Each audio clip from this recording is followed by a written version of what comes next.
Welcome to the UpBeet Gardener. I'm Marion Owen. 1 out of 5 homeowners with a yard or garden is planning to switch to organic gardening methods in the future, says Bruce Butterfield, Research Director for the National Gardening Association. And organic gardeners won't have to mix up their own concoctions any longer. We'll be seeing a larger assortment of approved products offered in stores. That goes for pesticides too. Yes, the organic arsenal does include a number of pesticides, but organic gardeners, knowing that natural is not the same as harmless, use only certain products that have been approved for organic gardening. Today, we'll take a closer look at 2 plant-derived organic pesticides, Neem and Pyrethrum.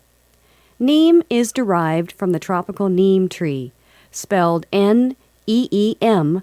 Neem is effective against a wide assortment of insects, but shop carefully as there are several formulations available and they differ in their toxicity, how they attack insects, and the damage they might cause to plants.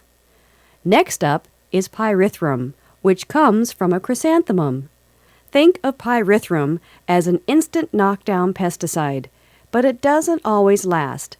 If the dosage is not quite right, the victim gets up and staggers away when you turn your back. But if you use the right dosage, Pyrethrum is useful against almost any invertebrate that might be plaguing you. While Neem and Pyrethrum are approved for organic gardening, they can hurt birds, fish, and beneficial insects.